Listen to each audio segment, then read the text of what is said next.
inilah yang mempengaruhi dan menyebarkan agama Hindu maupun Buddha ke Funan. Dari Funan inilah kemudian bahasa Sanskerta, huruf Palawa, Taun Saka, istilah-istilah Sri Maharaja kemudian diperkenalkan, termasuk agama-agama Trimurti ya, Brahma, Siwa, kemudian Wisnu, termasuk kemudian Tathagata, Sang Buddha ya, Vairocana, Mahaaksobhya, dan kemudian Amitabha, semuanya yang diperkenalkan di Nusantara yang dibawa oleh para pendeta, baik itu pendeta yang sengaja menyebarkan agama-agama Hindu maupun Buddha, maupun kemudian para pendeta ini menikah dengan putri-putri raja-raja Funan maupun raja-raja Nusantara yang akhirnya berkembang pula di Nusantara ini menjadi peradaban yang pernah menjadi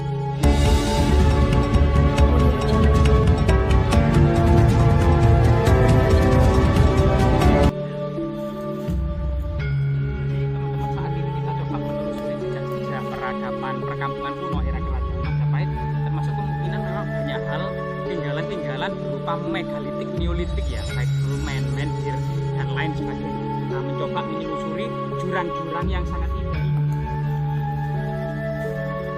Ini memang tanaman rempah-rempah seperti ini ya, ini lempung yang sebagian masyarakat mengatakan ini makanan ular, karena ini bukan makanan ular ya, tapi ini sejenis jahe-jahea, tanaman herbal ya, tanaman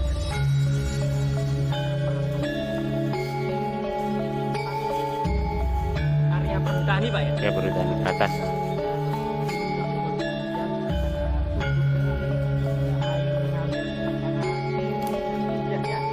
Selain itu juga tanaman kunyit dan pisang-pisangan seperti surga buah-buahan ya. Nah, yang konon menurut cerita tutur masyarakat, area di belakang kita ini ada semacam istana ular ya, istana ular naga ya. Nah, atau kemudian ada sosok-sosok naga yang membantu.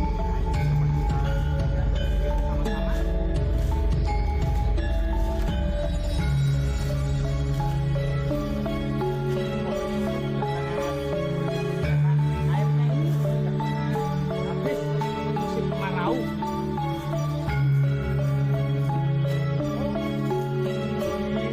Pak ya, kita melewati jurang-jurang ini Pak ya. Iya. Pak, kita teman-teman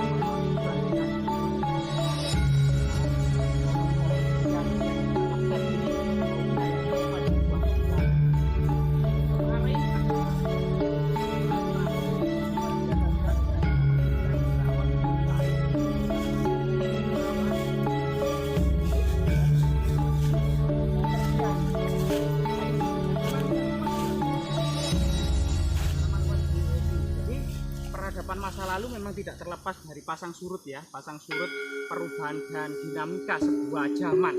Jadi kita tidak bisa menyangkal awal mula leluhur kita mendiami Nusantara ini adalah orang-orang Australoid ya, yang berkulit hitam, berambut keriting, yang kemudian terdesak oleh migrasi orang-orang Bonsong dari Yunan, dari Tiongkok Selatan, membawa kebudayaan megalitik ya, Moko, Candrasa, Nekara, kemudian menhir, dolmen, dan lain sebagainya. Jurang-jurang seperti saat ini gitu ya, itu masih sebagian di daerah-daerah itu berlangsung peradaban neolitik megalitik yang dikenal dengan the living megalitic tradition, seperti di Toraja saat ini gitu ya, di Nias, masih peradaban neolitik megalitik yang memang sejak masa Nusantara migrasi orang-orang Bonsong itu dari Yunan, baik melalui migrasi selatan, migrasi timur ya, melalui Filipina, kemudian Sulawesi, maupun melalui Malaysia, kemudian Sumatera ya, dan Jawa. Ini terjadi banyak sekali alur migrasi sekitar tahun 1500 sebelum Masehi. Sehingga peradaban-peradaban batu nisan ini, sedangkan di Jawa kebanyakan peradaban batu besar ini tinggal sisa-sisa peradaban atau the dead monument. Jadi kita coba melihat dead monument yang tergeletak di mana-mana.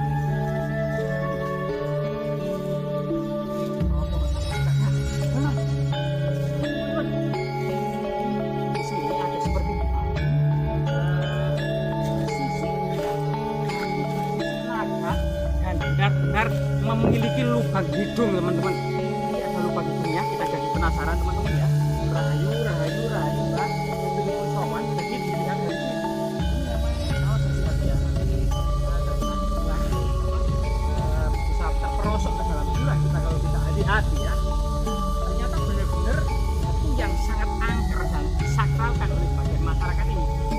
lubang hidung sebagaimana kemudian hidung seekor naga. Nah, mungkin pernah bahasa teman-teman coba kita perhatikan ya. Hidung kita lihat hidungnya, ternyata hidung ini sangat dalam teman-teman.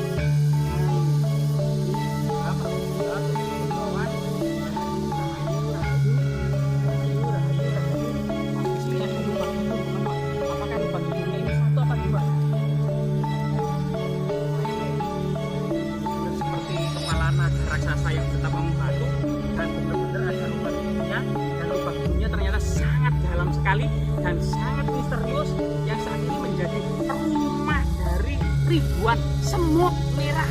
Nah, ribuan semut merah di sini menjadi rumah. Mungkin kameramen bisa diarahkan ke arah lubang hidung seekor naga raksasa yang betapa membatu ini ya. Nah, ini di bawah pohon pepaya ini ya. Ini ada pohon pepayanya. Nah, di sini teman-teman.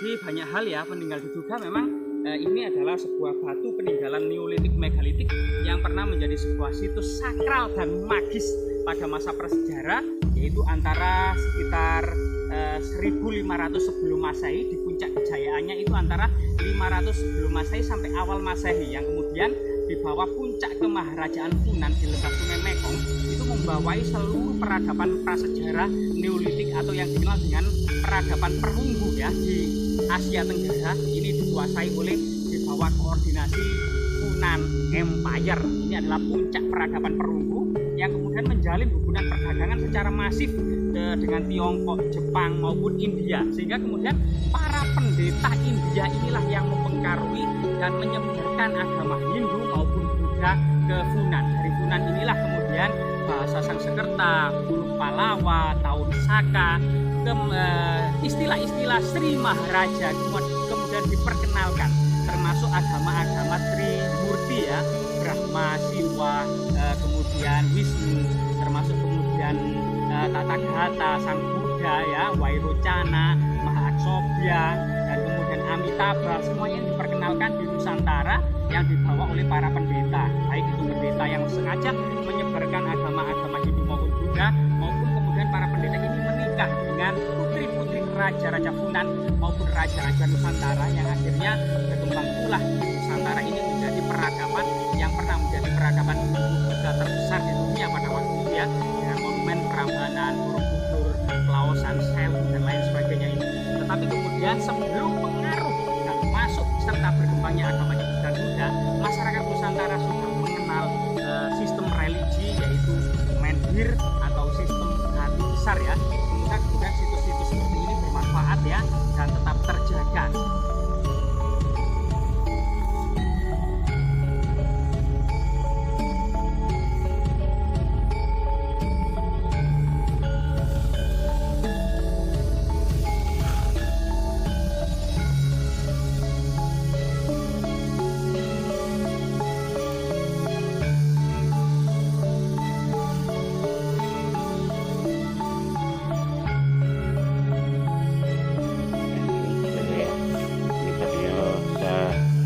Sini ya, ini moncong.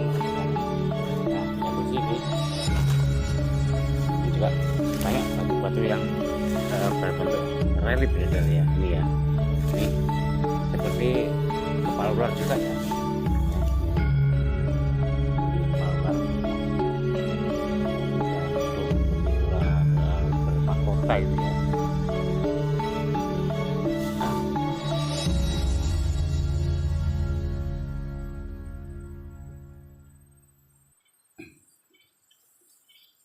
Ini Puajang sampai sana. Ini ada juga banyak batu-batu yang menyerupai kepala naga ya, gitu ya. Dan di sini memang tempat-tempat sangat indah dan sangat tempatnya buah-buahan ya. Ini ya, bermacam-macam buah dan tanaman-tanaman, pohon-pohon ya. Ada lengkuas, ada mungkin kuit ya, dan pisang, surganya pisang ya.